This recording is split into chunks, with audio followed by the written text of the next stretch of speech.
Olá a todos, bom dia, boa tarde, boa noite, sejam muito bem-vindos e bem-vindas à Sala dos Professores. Aqui, quem vos fala, mais uma vez, é o Daniel. Eu sou o locutor deste programa do Conexão História Podcast.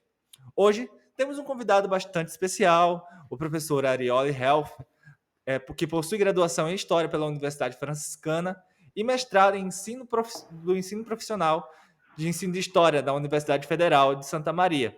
Atualmente ele é professor concursado da Secretaria Estadual do Estado do Rio Grande do Sul e atua na cidade de Santa Maria, lá no Rio Grande do Sul também.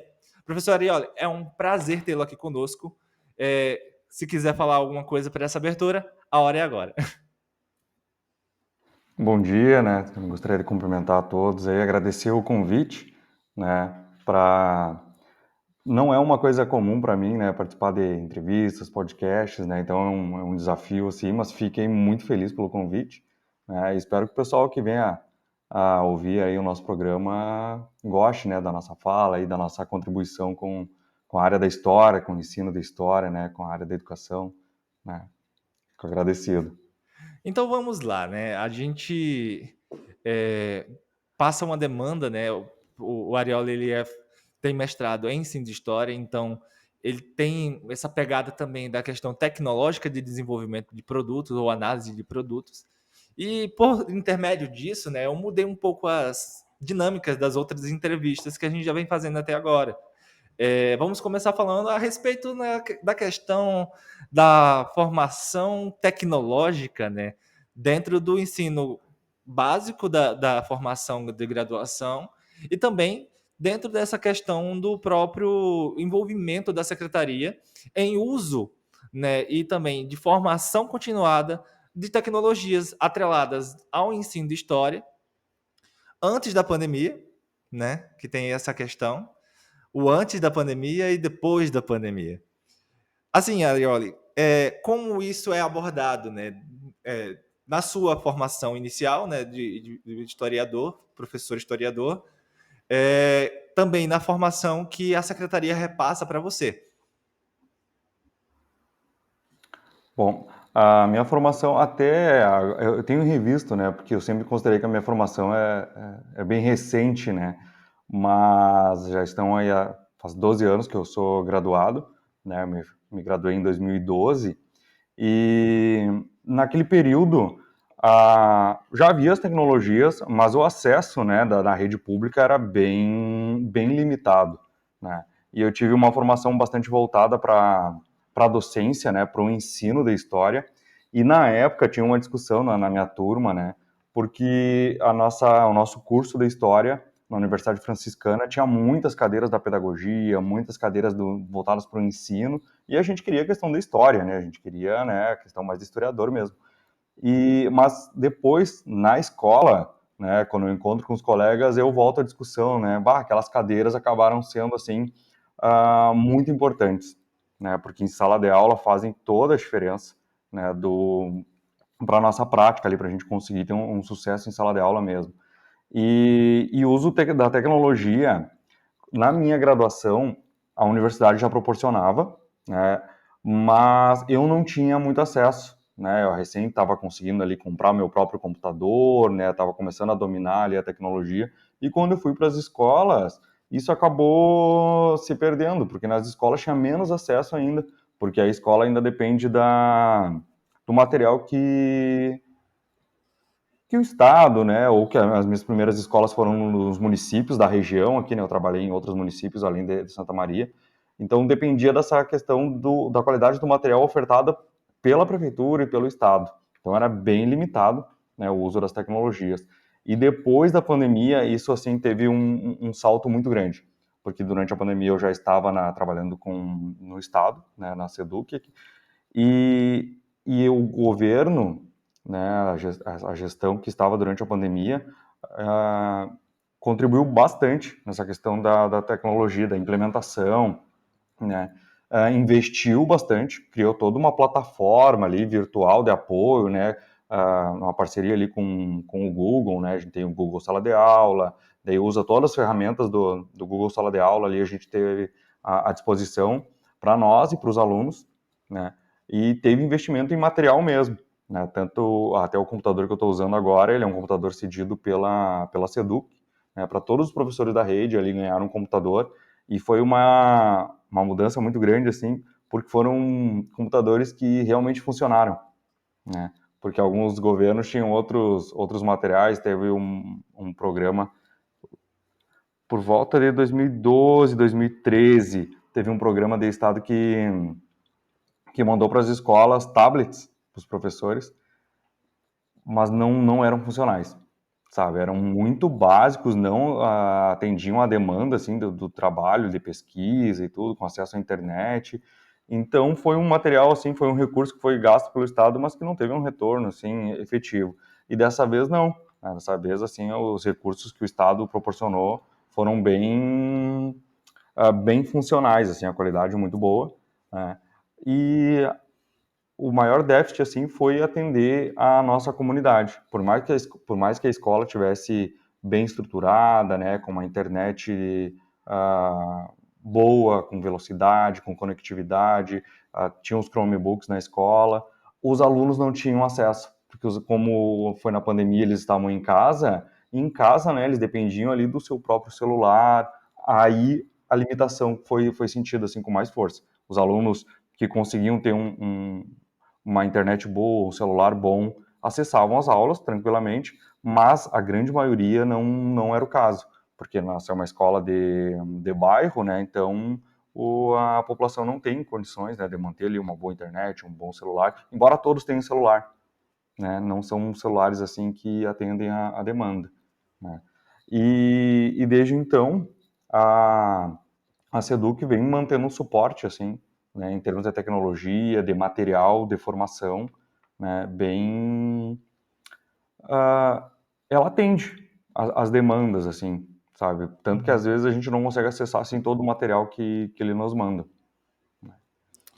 Eu tenho observado nos últimos dias. Você está me ouvindo?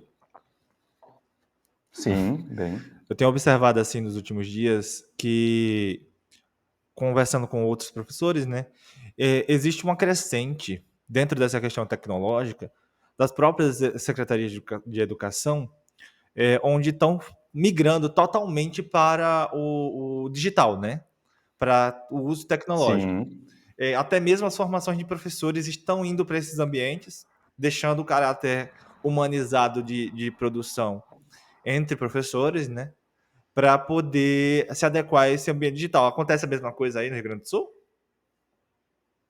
sim. Até essa questão do uso da plataforma, da plataforma Google, né? Muito se pede, ó, coloque o material na plataforma, coloque lá no Google Sala de Aula. Mas isso garante o envio do material, o material está lá na sala, mas não garante o acesso dos alunos. Por parte dos alunos, acaba não tendo acesso, né?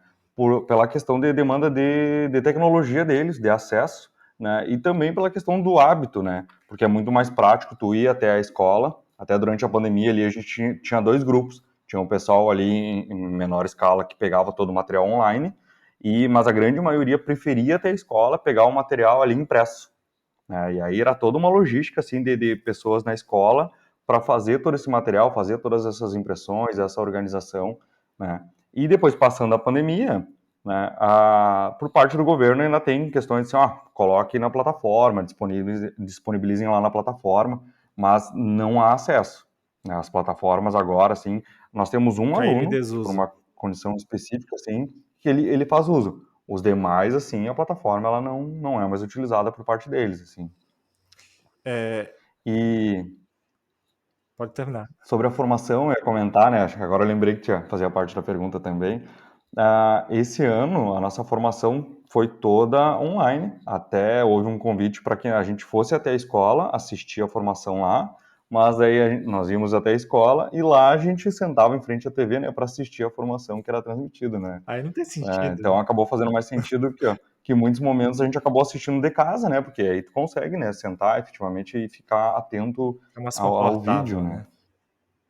Sim, mas essa migração pro online, assim, por parte das secretarias, assim, foi muito forte, Uhum. né? Agora, incorporando a questão da sua própria formação pedagógica, né? A questão do ensino-aprendizagem. Você nota que, assim, principalmente nesse pós-pandemia, existem assuntos dentro da sala de aula que são penosos, vamos dizer assim, para se trabalhar são difíceis de compreensão por parte dos alunos, ou que não há uma aprendizagem efetiva. Eu não consigo pensar assim num assunto específico, mas são questões da natureza do conhecimento histórico, né, que ficam mais difíceis para eles. A questão de imaginar o tempo passado, né? De quando a gente começa a falar, né, de séculos anteriores, essa noção da, Do da deslocamento. passagem do tempo, do deslocamento e de que realmente era diferente no passado. Por mais que eles estudem, ali vamos pegar as navegações ali, no passado eles navegavam, atravessavam o oceano ali com barco à vela, tá? Eles aprendem, entenderam, mas é muito difícil deles entenderem que realmente foi daquela forma. Sabe, eles até decoram ali, eles usavam caravela, navegavam por meses, né, tinham uma dificuldade ali de segurança, navegação, alimentação, sabe? Mas realmente foi assim, sabe? Não, essa mudança, assim, porque parece que sempre permanece aquela ideia de que tudo sempre foi como é agora, sabe? Isso é uma das maiores dificuldades, assim, sabe? De fazer eles entender, porque...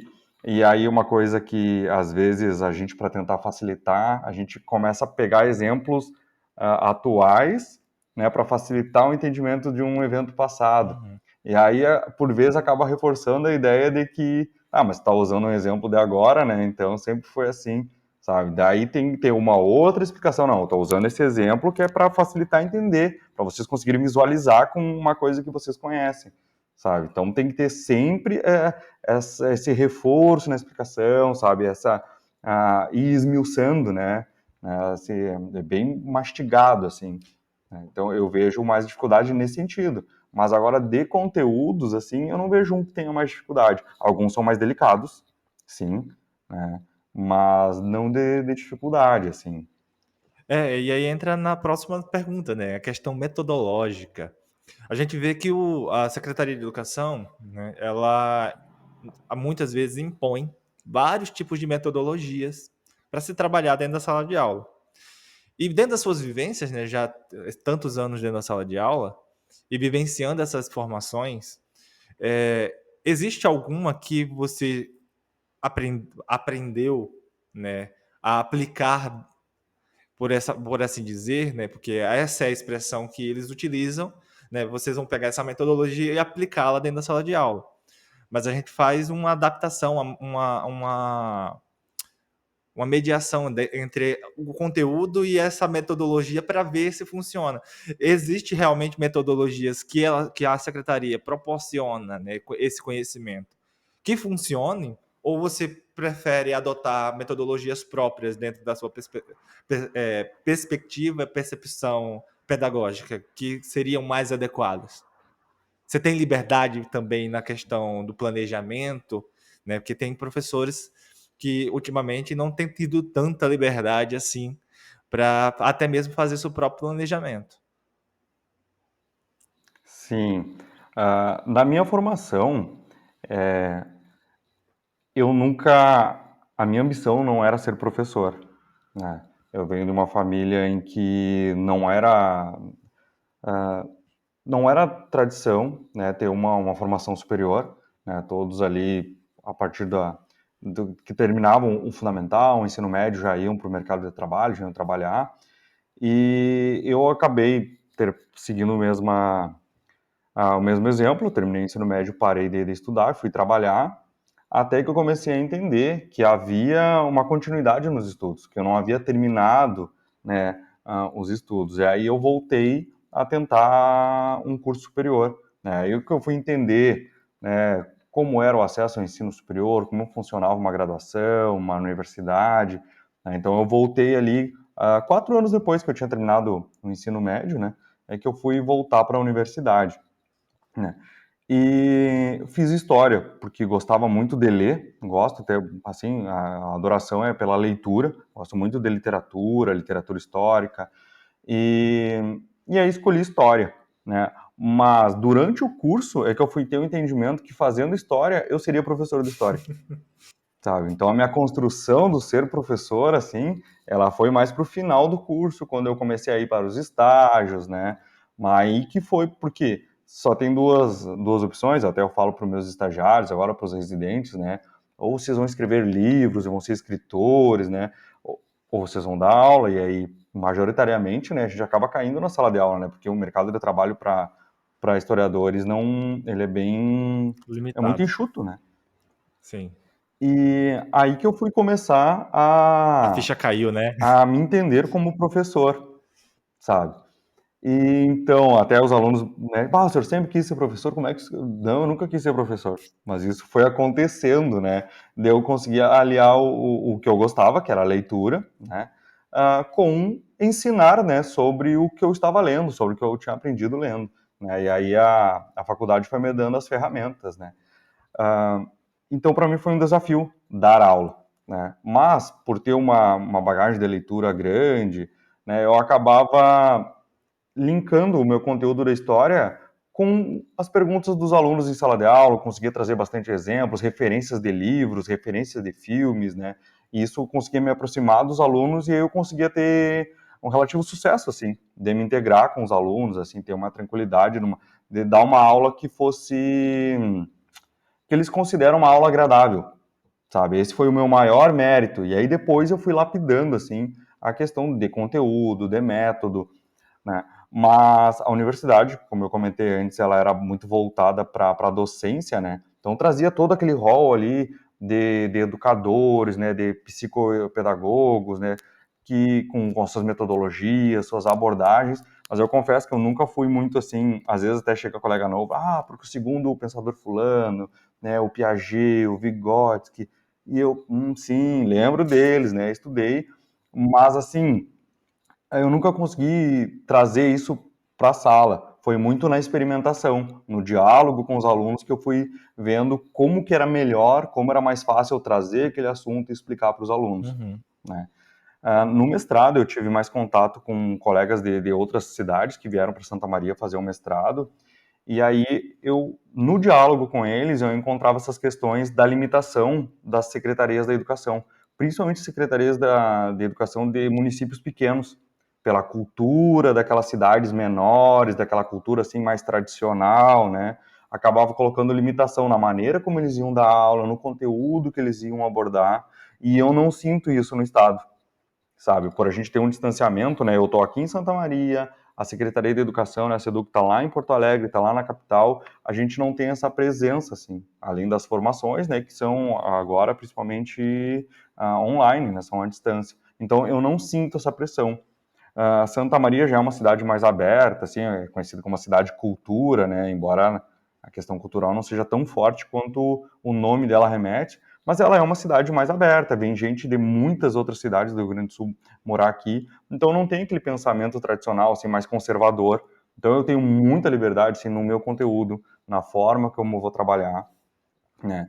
Mas da parte da Seduc, ela força muito na questão das metodologias ativas, né? Agora, a questão é do aluno protagonista, que o aluno tem que ser protagonista do seu aprendizado, da construção do seu conhecimento, né? Isso é uma coisa que eu sinto, assim, um maior embate com a minha prática, né? Porque eu consigo desenvolver metodologias ativas em que o aluno vai fazer a sua pesquisa, vai conseguir organizar seus estudos, mas eles são recortes da minha prática.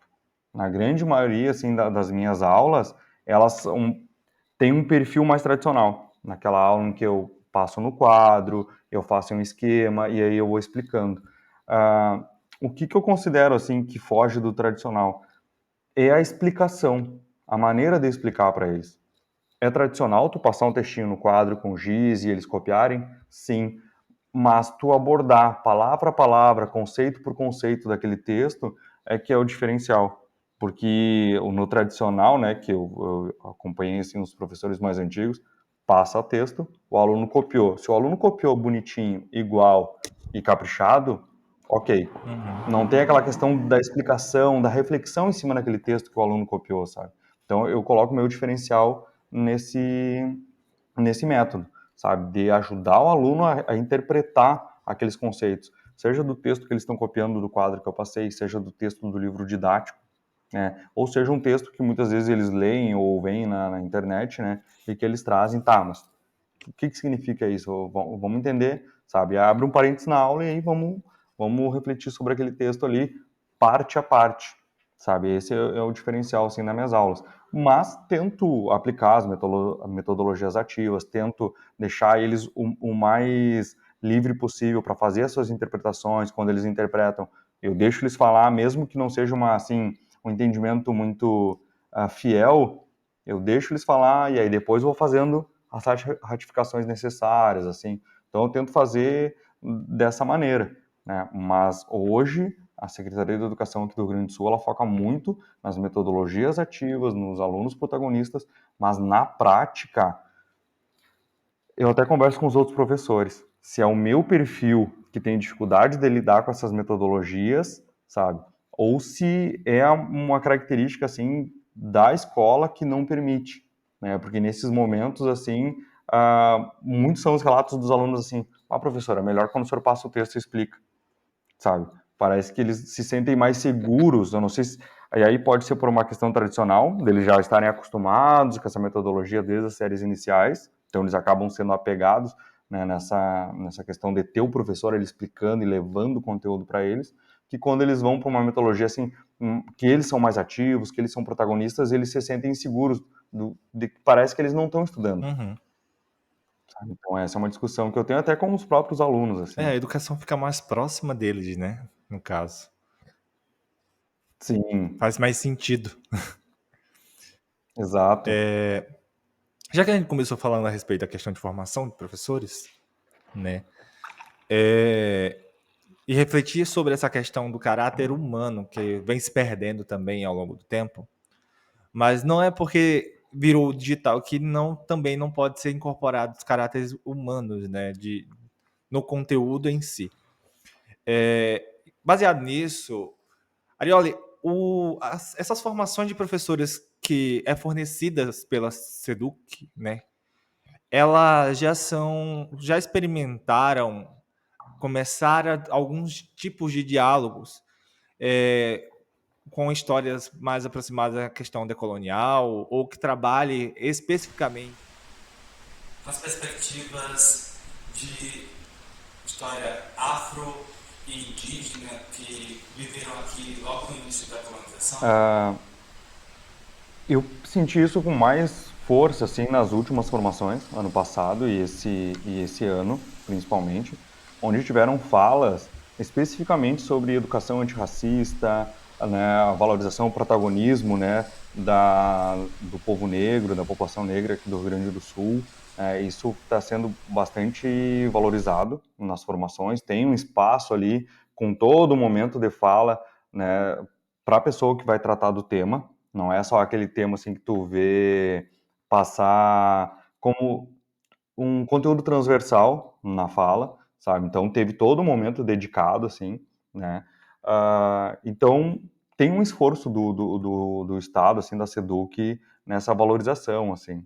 Na escola também nós temos o calendário escolar de todo ano ali, com todas as datas, toda a programação anual, e tem, né, já destacado ali a Semana da Consciência Negra, né, o que vai ser trabalhado, e aí eles dão uma margem de liberdade, assim, tipo, precisa ser trabalhado, precisa ser considerado, mas fica aberto para a escola decidir como vai fazer. Claro que eles trazem ali a sugestão de que seja feito, né, e sejam convidados pessoas, né, se vai ser uma oficina ou se vai ser uma palestra, convidem pessoas que sejam estudiosos da área, que sejam pessoas membros de entidades negras, pessoas que têm propriedade para tratar do assunto. Eles reforçam isso, mas a escola tem liberdade de quem vai ser essa pessoa, de como vai ser esse momento, né? Então, a SEDUC, assim, me parece bem acessível nesse sentido, né? Da questão decolonial, assim, na minha formação, como eu comentei antes, a minha formação na época, eu não focava muito na questão do ser professor, e aí acabava focando naquelas leituras, assim, que eram mais ah, afins com o que eu gostava de ler, né? Mas eu lembro que teve uma cadeira, que era afroasiática, que já trouxe uma ideia, assim, da visão da história da África, ah, dos africanos, de escritores, de pensadores africanos. Eu me lembro que aí o professor trouxe na questão do Oriente também, a questão do orientalismo, né? Eh, já apresentou essa questão e que depois eu fui vivendo, né? Que era algo que era novo, né? Que nas versões anteriores do curso não havia essa questão da visão do orientalismo, né? Da versão da história, né, contada pelo povo africano, sabe? Então já teve uma inserção desses temas na minha formação, mas o que fez mais diferença foi no mestrado, agora no Prof. História, que teve uma professora, a professora Leonice Mourad, que trouxe toda, né, uma discussão sobre a decolonialismo, né? E aí que eu fui me inteirando mais dessa questão. Porque a gente estando inserido em sala de aula, as nossas leituras, a minha principalmente, acaba se voltando assim muito no conteúdo para o aluno, né? Muita leitura de livro didático, de material didático, de elaboração de aulas, planos de aula, e acaba às vezes perdendo o que está saindo de historiografia, né? O que está sendo, né, inovado ali na escrita da história, né? Então, na fala dessa prof agora no mestrado, né, me trouxe com mais força, assim, essa discussão, né? E aí, quando a gente identifica essas falas, né, como foi o caso agora da formação do início do ano, né, a gente acaba identificando esses pontos, né, por ter uma referência, né, que no meu caso, né, foram as aulas ali do mestrado. Você respondeu uma pergunta que já entrelaçou com a outra, basicamente. Mas eu vou reformular a pergunta da seguinte forma. Né? A gente sabe que existe a Lei 10.639 e que trabalha a cultura afro-brasileira e o ensino dessa cultura a incorporada com a questão de 2008 com a questão indígena, né? Você falou a respeito do calendário escolar, que vem da Secretaria Escolar, da Secretaria de Educação, que coloca uma semana específica Sim. para trabalho específico, né, somente. Mas existe incentivos a se trabalhar fora dessa data pela Secretaria e também a escola com sua autonomia, ela não tem essa autonomia também? Ah, eu peguei um momento de transição ali dos materiais didáticos, principalmente, né, dos livros que vêm, considerando a nova lei, né, que eles tiveram um tempo ali para se adaptar, e eu peguei essa mudança ali do material antigo para o material que já vinha, né, e é uma coisa que se percebe, assim, por exemplo, quando se tratava da história da África, nos livros anteriores, tu tinha uma página, assim, ou às vezes tem aquela atividade extra, né? Daí fala. E agora não, agora nós temos em todos os livros didáticos ali um capítulo específico, assim como tem um capítulo lá para a história da Grécia, para a história de Roma, tem um capítulo específico para a história dos ameríndios, né? Quando chega no sétimo ano também, né? Tem um capítulo específico, né? Trabalhando ali com os povos africanos. Então, já no material didático, assim, a gente tem uma incorporação bem... É uma tentativa de que seja de uma forma igualitária, né, para todos os assuntos, assim. Então tem o fortalecimento aí desse material didático tratando dos assuntos da história da África. A escola, eu sinto que agora a gente tem toda uma renovação no quadro de professores, aí, em função do novo concurso, né? E tem professores que já são mais envolvidos e preocupados com a abordagem desses assuntos, né? Com a valorização desses assuntos que são, para além da lei, né? São socialmente importantes. E é uma coisa que eu percebo que são professores com formação mais recente, ou são professores mais jovens que já estão chegando, né, de graduações, que já estão pegando essas leis assim mais efetivamente cobradas, né? E professores que são mais, que já têm mais tempo de carreira, né? Até tem um colega que eu destaco que ele já tem um tempo de formação maior do que o meu, mas ele está entrando no doutorado agora, então ele está envolvido com a pesquisa, ele está ali, né, nas suas relações com a universidade, com a pesquisa, com a escrita, que também fortalecem essas atividades, sabe? Então, do ponto de vista, assim, da aplicação da lei, da abordagem da SEDUC, da disponibilidade da escola, assim, eu vejo que tem um esforço, assim, bem considerável, né? A grande resistência, assim, é aquela questão da tradição, sabe? De conseguir mudar uma mentalidade, assim, de uma cultura educacional, aonde já tem aquelas festas tradicionais, né? Onde já tem aquelas datas tradicionais de comemoração, né? Então, às vezes, né, elas já estão tão enraizadas, assim, que é difícil mudar essa questão de já estar inserida na tradição, assim. Mas a escola, ela fica bem aberta e sempre tem cuidado com os detalhes, né, das festas ali, para que não tenham mais aquele caráter assim, com termos que tradicionalmente eram usados, mas que hoje não são mais legais que se usem, sabe? Então a escola tem esse cuidado, sabe? Então é bem. Eu sinto que tem uma mudança, né? Mas assim, o efeito, eu acredito que daqui a mais um tempo, para que essas novas abordagens assim que vêm pela força da lei se tornem algo assim natural. Exato. Ah, aí você vê, né, como é importante essa formação, o professor estar em constante formação de entendimento, de envolvimento de pesquisa, com novas percepções historiográficas, de se fazer, né, uma formação mais efetiva, mais um processo de aprendizagem, de novas percepções de história. A história ela é mutável, né? Então ela vai se adequando ao longo do tempo, conforme novos fatos e novas exposições vão sendo feitas. E baseado nisso, vamos para a nossa última pergunta, a respeito da questão do material didático que você mencionou, né? Assim, é onde entra a questão da reformulação da pergunta, porque você já falou um pouco do material didático. Dentro dessa percepção, então, existe dentro desse material, ele é integrado essas narrativas de personalidades que são obscurecidas ou esquecidas na nossa historiografia tradicional, que a gente vinha desde da reformulação do ensino, com as novas leis e incorporações de metodologias, esse livro didático já vem com algumas novas personalidades, com algumas exaltações dessas pessoas que foram esquecidas, né?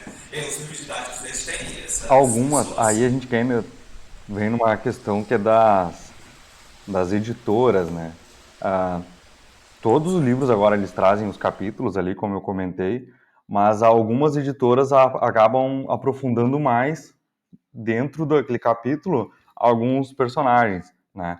Eu até estava trabalhando com o nono ano, a transição da monarquia para a república, e aí falava da questão da abolição e tudo, mas só falava assim das entidades negras que foram sendo criadas para suprir aquelas demandas que o Estado não dava conta, como a alfabetização, né, dos ex-escravizados.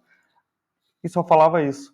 E aí, né, eu tive que trazer exemplos por fora do livro, né, de personalidades negras que fizeram diferença, né, que foram escritores, que foram advogados. Ah, mas professores, eles não eram escravizados, como é que era um advogado? Sim, porque isso é uma questão de processo. Era escravidão, mas nem todos, alguns. E dentro da escravidão tinha, né, diferentes tratamentos para escravizados, né, e aqueles que já eram libertos, né, por já ter, em função da lei ou em função do esforço dessas próprias entidades de proporcionar liberdade para alguns, né, que se dedicavam, né, numa formação e depois utilizaram essa formação, por exemplo, de advogado para defender, né, a sua própria comunidade ali, né. Então esses foram exemplos que eu tive que trazer por fora do livro, assim, né, porque o livro estava sendo muito sucinto, né. Então, e aí vai depender da editora, os livros que vieram para esse ano e aí é uma questão, claro que é uma questão de material também, de economia, né, que esses livros sejam duradouros, né, eles vão ser utilizados desse ano até 2027. Né? Então, por exemplo, se for eu o professor até 2027, eu já sei, e daí todo ano eu vou tentar reforçar esses exemplos, né? Porque eu já sei que o livro tem essa fragilidade ali na abordagem, né? Então, tem essas considerações ali que a gente precisa fazer em função do material didático que vem, né? E às vezes muda de um ano. Por exemplo, no nono ano ele foi super sucinto. Já o do sétimo ano, né, ele já é mais completo, já traz referências, já traz exemplos, né? Até atividades extras de pesquisa. No conteúdo lá do sétimo ano é bem interessante. Só que aí é uma questão da nossa organização, né? É aí que entra a nossa liberdade como professor. Aquelas atividades que estão lá no sétimo ano, eu acho muito legais, assim, mas para o sétimo ano eu já acho bem aprofundado, né? Eu pegaria aquele material ali, aproveitaria melhor lá no nono ano, né? Que ele já tem uma capacidade maior de abstração, de entendimento ali, né? Do processo histórico. Então, tem uma qualidade no material, mas esses arranjos, assim, são muito necessários ainda. Chegamos ao fim do nosso episódio de hoje. Arioli, é um prazer tê-lo aqui conosco. Eu fico agradecido por sua disponibilidade de Sim, vir aqui conversar, muito. articular, falar um pouco das suas vivências em entrevista. Verdade. Eu conversei com o meu orientador, né, ele disse que eu consegui uma pessoa do Rio Grande do Sul e a narrativa de uma pessoa daqui do Rio Grande do Sul é importante, já que já temos uma do Paraná, né, então é uma incorporação mais viável para esses dados. É um prazer para mim, porque eu li a sua dissertação, eu vi caminhos dentro da sua dissertação que eu estou tentando explorar de forma diferente para ir além dentro da história pública, né? Então, eu já te agradeço desde já. Fazer essa integração ela é importante, né? Para o professor pensar e refletir dentro das suas práticas, das suas vivências dentro das escolas e também se adequar caso ele deixe uma metodologia, uma coisa nova, né? Meu querido ouvinte, agora eu me direciono a você. Chegamos a mais um episódio. Eu peço que você assista os outros episódios que estão disponíveis, curta esse episódio que está aqui com o professor Arioli e que está disponibilizado na plataforma do YouTube e também está disponibilizado na plataforma do Spotify, provavelmente. Então, até logo!